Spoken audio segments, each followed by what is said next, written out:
Espace TV, le 22h.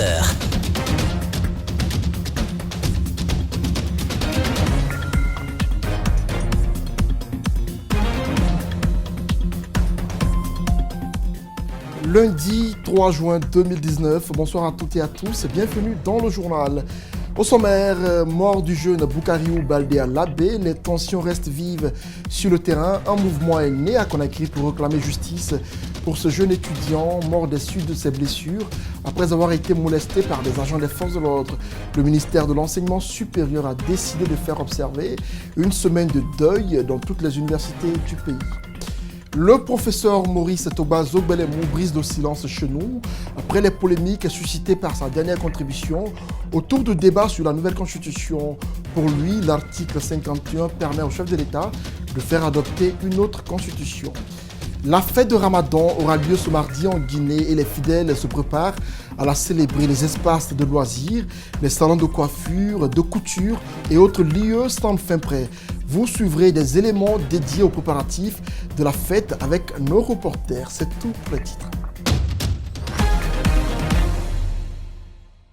Une fois encore, bonsoir à toutes et à tous et bienvenue dans ce journal. Les membres de sa famille n'en reviennent toujours pas. Parti pour son cycle universitaire à Labé, c'est une dépouille mortelle qui leur est revenue le samedi dernier. Amadou Boukariou Baldé, ce jeune étudiant en licence 3 informatique, a été molesté sérieusement par des hommes en uniforme alors qu'il manifestait avec ses amis dans l'enceinte de l'université de Labé. Décédé des suites de ses coups reçus, Amadou Boukariou Baldé a été inhumé ce lundi à Conakry. Abdourahmane Ba et Ibrahima Souri Kamara ont été dans la famille du jeune. Suivez. Enseignant de son état, le père du défunt est toujours sous le choc. Son fils, qui était en fin de cycle universitaire à Labé, lui a été brutalement arraché par des hommes en uniforme. Quand il les a rencontrés, ils ont jeté du gaz lacrymogène sur lui. Il s'est évanoui, il est tombé, il a été asphyxié. Au lieu de continuer de le laisser là, ils sont venus le tabasser là où il est couché. C'est là qu'on l'a tabassé avec ce qu'ils avaient en main, matraque ou quoi, je ne sais pas, je ne peux pas affirmer ou confirmer. Dans ça, il a eu des coups beaucoup plus sur la tête que sur le reste du corps. Maintenant, quand les militaires qui étaient là en train de ratisser le terrain ont compris que peut-être lui, on a réglé son compte, ils l'ont laissé là. Sa mère, elle, est certes résignée, mais dominée par l'émotion. Depuis que ce meurtre a été perpétré sur leur fils, M. Baldé et sa famille ont reçu plusieurs délégations venues leur présenter les condoléances. Mais la famille Baldé trouve déplacée la démarche administrative des responsables de l'université de Labé. Le vice-recteur de Labé était là en séjour. Il a prononcé des mots qui n'ont pas plu à nous qui étions là. Dire que, vous savez, en cas d'échange de pierres entre étudiants, des choses indésirables peuvent arriver. Peut-être il y avait d'un côté les étudiants qui jetaient des pierres, d'accord, mais de l'autre les forces de l'ordre qui voulaient disperser les étudiants. Mais il ne faut pas nous faire croire que c'est une pierre jetée par un étudiant qui a atteint un étudiant. Jusqu'à ce jour, aucune action judiciaire n'est enclenchée et l'oncle de la victime ne comprend pas ce silence.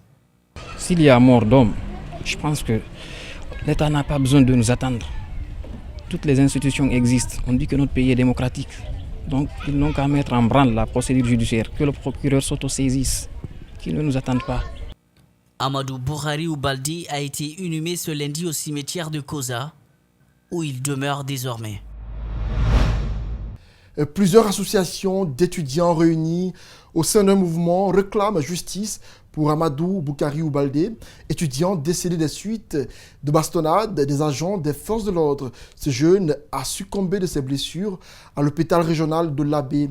Le mouvement dénommé Justice pour Amadou exige des enquêtes sérieuses pour faire la lumière sur cette affaire. Alseni Bari et Ibrahima Souma ont fait le tour de quelques universités de Conakry. On suit le reportage.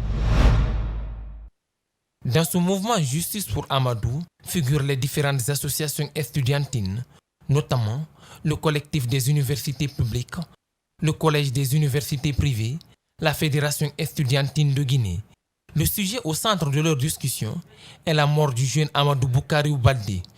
cet étudiant de licence de informatique aurait été battu à mort par les forces de l'ordre au sein du campus universitaire de l'Abbé. Vous avez certainement vu notre communiqué sur les réseaux sociaux qui appelait à ce que tous les étudiants restent à la maison pour observer une journée de deuil national au nom de notre ami disparu. Ça, c'est le premier point. Le deuxième point, c'est de faire que justice soit rendue pour notre ami.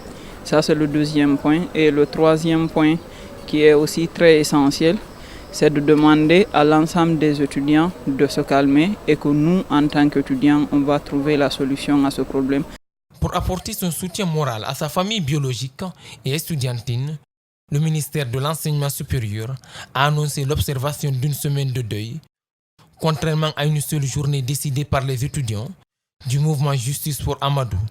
Par ailleurs, ce mouvement réclame plus de fermeté et une enquête pour arrêter les coupables.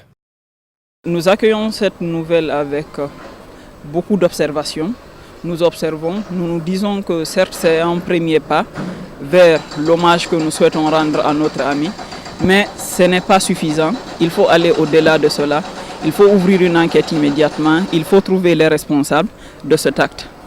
Les universités comme ISEC de Lambani, UNC, ont dû libérer les étudiants pour compatir sur instruction du ministère du tutelle.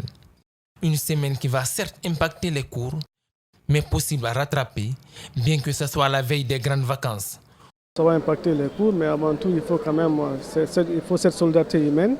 Donc, il faut compatir à cette douleur, à cette épreuve comment on appelle ça, douleur.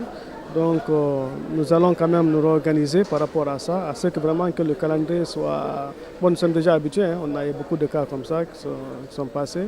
Mais encore avec l'expérience que nous avions, avec la collaboration vraiment de l'ensemble du personnel, nous allons quand même essayer de accélérer un peu les cours et voilà, pour que le calendrier soit vraiment pris en compte, quoi, en fait. Boukariou avait 21 ans et faisait la licence 2 informatique. Il a rejoint sa dernière demeure ce lundi à 17h au cimetière de Koza. En plus bref, il faut préciser que le ministère de l'Enseignement supérieur annonce l'ouverture d'une enquête pour faire lumière sur cette affaire. Une semaine de deuil allant du 3 au 9 juin a été décidée par le ministère de Alpha Yero Baldé dans toutes les universités du pays. Nous y reviendrons. Le secteur minier a rapporté à la Guinée 10 milliards de dollars depuis 2014. C'est le ministre des Investissements publics-privés qui a fait l'annonce lundi au cours de la traditionnelle conférence de presse hebdomadaire des ministres. Gabriel Curtis parle également de 100 000 emplois créés dans le pays. Mariam Fodé Camara, Mohamed Al-Hussein Camara pour le compte-rendu. L'exercice auquel s'est prêté le ministre de l'Investissement et du Partenariat public-privé l'a conduit à faire un état des lieux de son département. Plusieurs secteurs se sont développés grâce aux investissements à travers le partenariat public-privé. C'est le cas du secteur des mines où 10 milliards de dollars auraient été investis depuis 2014. Selon les statistiques données par le ministre, 38 000 entreprises ont été créées, soit près de 114 000 emplois créés. Les mines ont attiré beaucoup d'investissements. Vous avez vu, pour l'exemple, de 1958 à 2010, il y a eu 5 milliards d'investis de 1958 à 2010. Et de 2011 à 2018, c'est 10 milliards qui ont été investis, ou en tout cas qui sont programmés pour être investis. Gabriel Curtis a également évoqué le niveau d'investissement dans le secteur hôtelier en Guinée. Selon lui, il y a eu un investissement de 1800 milliards de francs guinéens dans le secteur de l'hôtellerie à Conakry, soit une multiplication de 5,5 du nombre des lits disponibles. On a tendance à oublier, mais nous n'avions pas beaucoup d'infrastructures touristiques. Et vous voyez, ils ont poussé. Et il y a eu d'énormément d'investissements là-dedans. C'est 1800 milliards de francs guinéens dans l'hôtellerie à Conakry. Des défis restent encore à relever dans plusieurs autres secteurs, reconnaît le ministre qui entend mobiliser des fonds pour le développement économique de la Guinée. Continuer l'amélioration du climat des affaires. D'ailleurs, je dois dire, dans l'amélioration du climat des affaires, l'utilisation des PPP comme levier de développement, et puis qu'on continue à vendre la destination Guinée pour attirer les investisseurs. D'ici à 2021, Le ministre s'engage à accompagner 500 entreprises locales. Il compte améliorer le climat des affaires pour que d'ici à 2021, la Guinée soit dans le top 100 du Doing Business de la Banque mondiale.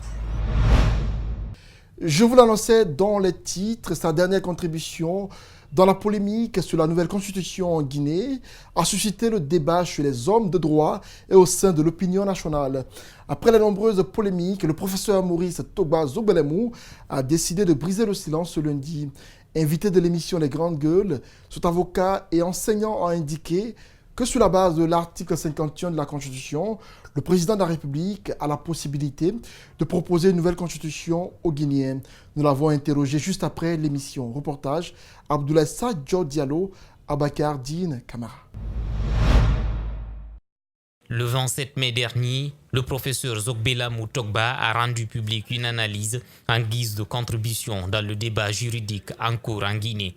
Dans son analyse, le juriste évoque l'article 51 de la Constitution guinéenne qui donnerait la possibilité au chef de l'État de proposer un référendum pour une nouvelle constitution. Il évoque le sujet. Ce n'est pas dans la procédure législative que figure l'article 51. C'est dans la partie réservée à l'exécutif et dans le sous-titre consacré au président de la République. Donc c'est un pouvoir spécial qui est donné au président de la République de pouvoir proposer sur la base au référendum un projet. Mais la seule chose qu'on lui demande, c'est de se soumettre au contrôle. Cette sortie du professeur Zogbelamou a suscité de la contradiction dans le milieu juridique. L'auteur de cette réflexion en est conscient et dit être fier de sa contribution, mais regrette les propos de certains qui s'attaquent à sa personne.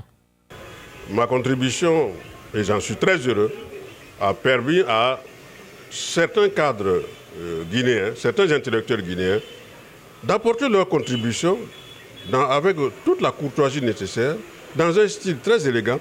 Mais ma position dérange certaines personnes. Cette contribution du professeur Zogbelamou est mal perçue par le FNDC, qui l'a inscrit sur sa liste noire avec 19 autres cadres. En réaction, il affirme. Ils sont en train d'humilier notre pays parce que ça montre qu'ils ne savent même pas ce que c'est que la CPI.